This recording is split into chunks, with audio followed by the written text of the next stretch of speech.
Hello everyone, this is Sunil Mishra and you're watching your own classes बड़ा ज्ञान classes, जहां पे हम स्टडी करते हैं बहुत सारे सब्जेक्ट्स की। तो आज का जो हमारा स्टडी सेशन है वो इंग्लिश के स्पोकन सेशन चल रहा है, जिसमें हम लोग इंग्लिश के एक बहुत ही इंपॉर्टेंट टॉपिक पे चर्चा कर रहे हैं, उसका स्टडी कर रहे हैं और उसका नाम है टेंस। तो सबसे पहले मैं आपसे कहना चाहूंगा कि चूंकि हमारे टेंस का 2 क्लास ऑलरेडी हो चुका है, आज उसका तीसरा सेशन है, तो अगर आप वो 2 क्लास नहीं देखे हैं तो सबसे पहले ऑफ कोर्स क्या करना चाहिए, तो उन दोनों वीडियोस को, उन दोनों क्लासेस को आप अटेंड कीजिए, देख लीजिए, ताकि आपको आगे आज की क्लास को समझने या आने वाली क्लासेस को समझने के लिए बहुत ज्यादा अच्छा हो, समझने में आपको प्रॉब्लम ना हो। तो I welcome you all in the class of बड़ा ज्ञान। और आज जो हम पहले की क्लास करेंगे, वो पहले का जो हमारा क्लास था उसमें हमने टेंस का प्रेजेंट टेंस और पास्ट टेंस के भी 2 भेद हमने कवर कर लिया है। और हाँ, मैं दावे के साथ कह सकता हूं कि जिस तरीके से सेशन को कंप्लीट किया जा रहा है, जिस तरीके से मैं पढ़ा रहा हूं, बता रहा हूं, अगर आप उसे ध्यान से पढ़ें, ध्यान से समझें, and very important question is that कि अगर आप उस पे प्रैक्टिस करते हैं, then definitely a chance that you will not have any kind of the problem regarding tense. And you know that tense is called the heart of English, so you will have not only knowledge of tense, even you will have to control tense. Okay? क्योंकि हमें ये ना सिर्फ बोलना, पढ़ना, बल्कि English से संबंधित कोई भी काम होगा, there we can need uses of tense. तो यहां पे यूजेस ऑफ टेंस की हम लोग चर्चा कर रहे हैं। तो इसमें हमारा जो अगला टेंस है, आज के जो सेशन का शुरुआत हम करते हैं वो प्रेजेंट परफेक्ट टेंस से करते हैं। Okay, sorry, past perfect. तो हम पास्ट परफेक्ट टेंस से इसकी शुरुआत करेंगे। देखेंगे इस टेंस को लेकर के कुछ एक स्टूडेंट्स को कंफ्यूजन हो सकता है, क्योंकि पहले जो शायद पढ़ा जाता रहा होगा उसमें कुछ स्टूडेंट ये पढ़ चुके होंगे कि जिस हिंदी वाक्य के अंत में चुका था, चुकी थी, चुके थे लगा हुआ रहे, तो वैसे वाक्य का अंग्रेजी अनुवाद पास्ट परफेक्ट टेंस में होता है। लेकिन ये पूरी तरह से गलत है। जनरली हम लोग पास्ट परफेक्ट टेंस का प्रयोग कहां पे करते हैं, तो वैसे सेंटेंस जो कि एक के बाद एक 2 सेंटेंसेस खत्म होता है, तो पहले खत्म होने वाले सेंटेंस के साथ हम लोग पास्ट परफेक्ट टेंस का प्रयोग करते हैं। क्या कहा हमने कि अगर एक के बाद एक 2 सेंटेंसेस लगातार हो और उसमें से जो पहले खत्म हुआ हो उसके साथ हम लोग पास्ट परफेक्ट टेंस का प्रयोग करते हैं। हम आपकी सुविधा के लिए लिख ही देते हैं। तो क्या इसका पहचानने का नियम होगा, तो एक के बाद एक 2 क्रियाएं समाप्त हुई रहेंगी। हिंदी में इसलिए लिख रहे हैं ताकि हिंदी मीडियम के जो स्टूडेंट्स हैं उन्हें भी प्रॉब्लम ना हो, और इंग्लिश मीडियम वाले भी हिंदी समझते हैं, इसलिए उन दोनों का कॉमन लैंग्वेज हिंदी यूज कर रहे हैं। तो एक के बाद एक 2 क्रियाएं समाप्त हुई रहेंगी। अब इसमें क्या करना है भाई, तो पहले समाप्त होने वाले, ठीक है, पहले समाप्त होने वाले जो क्रिया होगा, जो सेंटेंस होगा, उसको पहले बनाएंगे। अब ये तो हो गया कि हाँ भाई एक के बाद एक 2 क्रिया समाप्त होगा, तो जो पहले समाप्त होगा उसको पहले बनाएंगे, और उसको बनाएंगे किस में, तो उसको पास्ट परफेक्ट में बनाएंगे। ठीक है, उसको पास्ट परफेक्ट में बनाएंगे, तथा बाद में जो खत्म होगा, तथा बाद में समाप्त होने वाले क्रिया को बाद में बनाएंगे,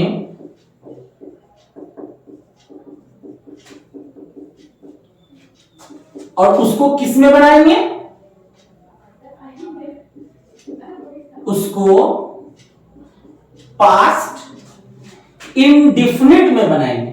यानी एक ही टेंस में 2 टेंस का यूज हो रहा है, पास्ट इंडिफिनिट में बनाएंगे। यानी एक के बाद एक 2 क्रिया समाप्त हुआ रहेगा, पहले जो समाप्त होगा उसको पहले बनाएंगे और उसको पास्ट परफेक्ट में बनाएंगे, और जो बाद में समाप्त होगा उसको बाद में बनाएंगे और उसको पास्ट इंडेफिनिट में बनाएंगे। तब दोनों का फॉर्मूला देख लेते हैं जरा। पास्ट परफेक्ट का फॉर्मूला क्या होता है? पास्ट परफेक्ट का फॉर्मूला होगा subject plus had plus verb 3 plus object, ठीक है। और पास्ट इंडेफिनिट का फॉर्मूला ऑलरेडी आप पढ़ चुके हैं पहले क्लास में, तो उसका फॉर्मूला होता है subject plus verb 2 plus object. Okay, अब हम एक एग्जांपल लेते हैं, एग्जांपल से समझने का कोशिश करते हैं इस सवाल को, कैसे इसको बनाएंगे। तो मेरे आने के पहले वह जा चुका था। जरा ध्यान से समझेंगे कि मेरे आने के पहले वह जा चुका था, तो यहां पे देखेंगे दो काम हुआ है, पहला मैं आया, दूसरा वह जा चुका था, ठीक है। तो यहां पे पहले कौन सा काम हुआ? मेरे आने के पहले वह जा चुका था, यानी ये काम पहले हुआ और ये काम बाद में हुआ। तो ये काम पहले हुआ, इसको पहले बनाएंगे और इसको पास्ट परफेक्ट में बनाएंगे। ये काम बाद में हुआ तो इसको बाद में बनाएंगे और इसको पास्ट इंडेफिनिट में बनाएंगे। पहले का अंग्रेजी क्या होता है भाई? पहले का अंग्रेजी होता है बिफोर। अब चलिए फॉर्मूला पे आते हैं। वह जा चुका था, पास्ट परफेक्ट का फॉर्मूला ये आ रहा, ही had gone. Okay, he had gone, वह जा चुका था, तो बन गया हमारा ही हैड गॉन। पहले का अंग्रेजी उतार देंगे बिफोर, ठीक है। मेरे आने सेकंड, इस पे बनाएंगे, पास्ट इंडेफिनिट पे बनाएंगे, तो मेरे का अंग्रेजी क्या होगा? आई। आना का क्या होता है? कम। वर्ब टू क्या होगा? कैन। कोई दिक्कत? जैसे मेरे आने के पहले वह जा चुका था, तो he had gone before I came. इस पे एक आप बड़ा ही कॉमन सा सवाल देखे होंगे, डॉक्टर के आने के पहले रोगी मर चुका था, ठीक है, तो उसको भी देख लेते हैं। क्या बनाएंगे?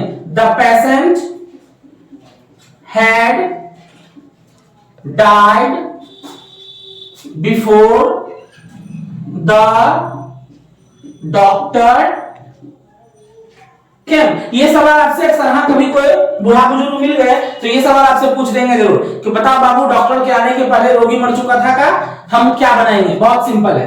अब अगर हम इसमें नेगेटिव बनाएंगे तो क्या हो जाएगा? The patient had not died before the doctor केम। अब अगर इंट्रोगेटिव बनाएंगे तो क्या करेंगे? हैड को आगे कर देंगे, had the patient died before the doctor केम, है। अब अगर हम इसको WH बनाएंगे तो क्या करेंगे? Where had the patient died before the doctor came? बात समझ में आ गया? ये टेंस बड़ा ही कंफ्यूजन वाला है, इसको ध्यान से समझेंगे, लेकिन समझना आसान है। इस तरीके से अगर समझें तो फिर से हम रिपीट कर देते हैं कि एक के बाद एक दो क्रिया समाप्त हुआ रहेगा। पहले समाप्त होने वाले को पहले बनाएंगे और पहले समाप्त होने वाले को पास्ट परफेक्ट में बनाएंगे, बाद में समाप्त होने वाले को बाद में बनाएंगे और उसको पास्ट इंडेफिनिट में बनाएंगे। पास्ट परफेक्ट का फॉर्मूला होता है subject plus head plus verb 3 plus object, और पास्ट इंडेफिनिट का फॉर्मूला होता है subject plus verb 2 plus object. ठीक है, इस तरह से बनाना रहा, आप इसको प्रैक्टिस करेंगे। एक जो है आप ऑक्सफोर्ड में देखते होंगे, तो इसमें एक और ट्विस्ट दे दिया है, जैसे वह पहले ही जा चुका था। अगर आप ऑक्सफोर्ड खोलेंगे तो इसमें 122 या 123 एक्सरसाइज 123 में इस तरह के सेंटेंसेस हैं। तो वह पहले ही जा चुका था, तो इसमें कहीं कोई दिमाग नहीं लगाना है। पहले ही का अंग्रेजी होता है ऑलरेडी, तो क्या बना देंगे? He had already gone. और एक और तरह का सेंटेंस आपको आएगा जिसमें कि बहुत पहले ही का जिक्र रहेगा, बहुत पहले ही। इसका इंग्लिश होता है बाबू मच अर्लियर, मच अर्लियर। तो अब इसमें जैसे कि वह पहले ही जा चुका था तो ही हैड ऑलरेडी गॉन, और वह बहुत पहले ही जा चुका था तो he had much earlier gone. ये सिर्फ दो वर्ड का खेला है, इसको भी आप समझ लेंगे। अगला एक्सरसाइज जब आप प्रैक्टिस करेंगे तो उसमें इसका इस्तेमाल किया जाएगा। तो इस तरह से आप पास्ट परफेक्ट देखेंगे, पास्ट परफेक्ट आपका खत्म हो जाएगा। हमारा अगला जो टेंस है वो कौन सा होगा? तो पास्ट परफेक्ट कंटिन्यूअस। ठीक है, पास्ट परफेक्ट कंटिन्यूअस। ये प्रेजेंट परफेक्ट कंटिन्यूअस के जैसा ही मिलता जुलता है, उसी का पास्ट फॉर्म है। तो इसके पहचानने का नियम क्या हो जाएगा? तो इसके पहचानने का नियम होगा ता रहा था, ती रही थी, ते रहे थे, अथवा इसमें भी है रहा था, रही थी, रहे थे प्लस टाइम। यानी इसमें भी अगर टाइम दे दिया जाए, जैसे वो पढ़ रहा था तो ही वॉज रीडिंग, ठीक है, ये हो गया पास्ट कंटिन्यूअस यानी पास्ट इंपरफेक्ट। अब अगर उसी में दे दे वो 2 घंटे से पढ़ रहा था तो वो इसमें बढ़ेगा। इसका फॉर्मूला क्या होगा? Subject plus had plus been plus verb four plus object plus since या फोर। सिंस फोर का यूज आपको पता है, हम लोग प्रेजेंट परफेक्ट कंटीन्यूअस में ही डिस्कस कर चुके हैं। जिनको नहीं आता है तो वो आप फिर से उस वीडियो को देख लीजिए, इसके प्रीवियस क्लास वाला। एक एग्जांपल लेते हैं, मैं 2 घंटे से पढ़ रहा था। पढ़ रहा था या पढ़ता रहा था, सेम हिंदी होगा। तो मैं का इंग्लिश आई के साथ क्या लगेगा? हैड। बीन लगेगा सबके साथ, आई हैड बीन। पढ़ना का रीड, वर्ब फॉर रीडिंग। अब 2 घंटे में क्या लगेगा? 4 लगेगा। I had been reading for 2 hours. अगर हमको इसी को नेगेटिव बनाना हो तो I had not been reading for 2 hours. अगर इसको इंट्रोगेटिव बनाना हो तो हैड को आगे कर देंगे, had I been reading for 2 hours. WH होगा, where had I been reading for 2 hours. ठीक है, तो ये हमारा हो गया पास्ट परफेक्ट कंटीन्यूअस। यानी हमारा यहां पे आकर के 2 टेंस खत्म हो जाता है, प्रेजेंट टेंस और पास्ट टेंस। अब हम देखते हैं फ्यूचर टेंस। हमारा अगला टेंस जो है वो है फ्यूचर इंडेफिनिट टेंस, जिसको सिंपल फ्यूचर टेंस भी बोलेंगे। फ्यूचर इंडेफिनिट टेंस, ठीक है। इसका पहचानने का नियम क्या होगा? तो जिस हिंदी वाक्य के अंत में गा, गे, गी लगा हुआ रहे तो वह फ्यूचर इंडेफिनिट में माना जाएगा, उसको हम उसमें बनाएंगे। इसका फॉर्मूला क्या होगा? सब्जेक्ट प्लस शैल या will plus verb 1 plus object. अब यहां सवाल रहा शैल किसके साथ लगेगा भाई?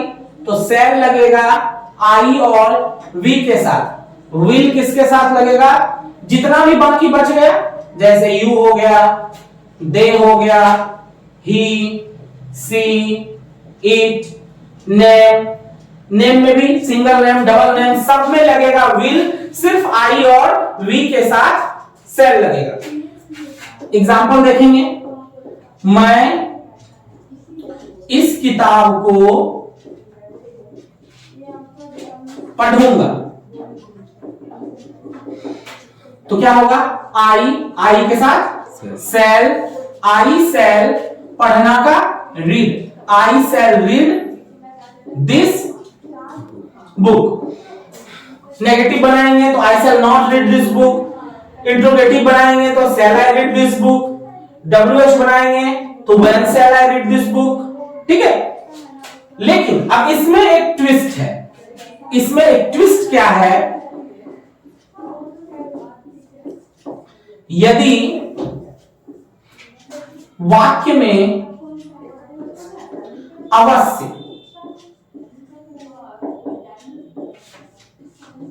का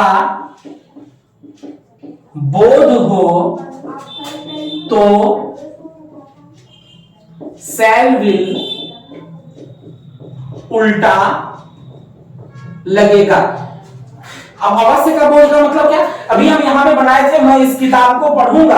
अब अगर इसी सेंटेंस में ये लगा दिया जाए कि मैं इस किताब को अवश्य पढ़ूंगा। एग्जाम्पल पहले देख ही लेते हैं।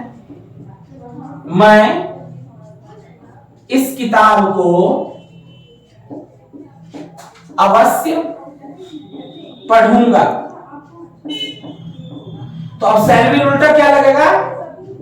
विल के साथ लगेगा आई और वी। यहां पे शैल के साथ लग रहा था और शैल के साथ बाकी जितने भी बच गए you, we, they, he, she, it, नेट, उनके साथ अब सेल लगेगा। तो आई के साथ क्या लगेगा? विल लगेगा। तो लगा दीजिए I will read this book. यहां पे स्टूडेंट्स अक्सर गलती करते हैं, इस अवस्था को देख करके या तो वो सर्टेनली लगा देंगे, डेफिनेटली लगा देंगे, श्योरली लगा देंगे, कुछ भी नहीं लगेगा। सिर्फ आई और वी उल्टा हो जाएगा। जैसे वह पढ़ेगा ही विल रीड, वह अवश्य पढ़ेगा ही शैल रीड। ठीक है, तो केवल शैल और विल को उल्टा कर देंगे, हमारा काम बन जाएगा। तो ये था हमारा future indefinite. This is also one of the most important chapter of tense, क्योंकि हम इसका भी इस्तेमाल बहुत ज्यादा करते हैं बोलचाल में। तो इसको बड़े ही अच्छे से ध्यान से देखना है और फिर वापस इसको आपको प्रैक्टिस करना है। ओके,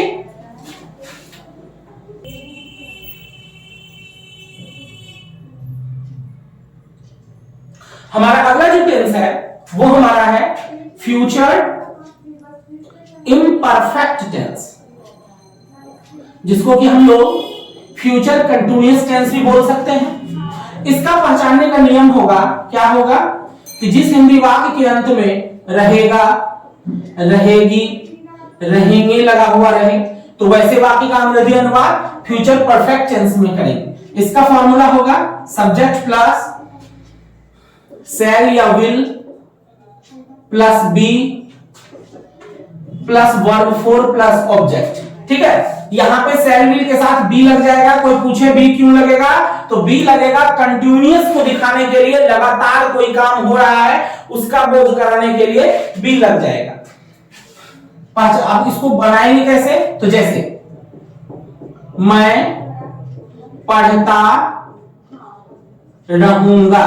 ठीक है, तो मैं का इंग्लिश आई, आई के साथ शैल, बी लगेगा बाबू सबके साथ, तो लगा देंगे आई शैल बी। पढ़ना का क्या होता है, रीड होता है, वर्ब फॉर रीडिंग। सिंपल सा टेंस है। आई शैल बी रीडिंग, वह जाता रहेगा ही विल बी गोइंग, वह खाता रहेगा he will be eating. Negative बनाएंगे तो क्या करेंगे, I shall not be, not लगेगा यहां पे, I shall not be reading. Interrogative होगा, शैल को आगे कर देंगे, shall I be reading. WH होगा, when shall I be reading. Simple सा ये टेंस है, समझ में आ गया। इसके बाद जो है हम इसके तीसरे सेक्शन की ओर बढ़ते हैं। तो अगला हमारा टेंस है फ्यूचर परफेक्ट टेंस। इसको पहचानने का नियम क्या होता है, तो चुकेगा, चुकेगी, चुकेंगे। ठीक है, इसके फॉर्मूला क्या होता है, तो सब्जेक्ट प्लस शैल या will plus have plus verb three plus object. Formula subject plus shall या विल प्लस हैव, चूंकि verb plus verb three plus object. Have क्यों, सॉरी वर्ब थ्री क्यों लगा, क्योंकि हैव आया। हम पहले भी बता रहे थे have has had generally verb three को ही साथ में लेके आते हैं।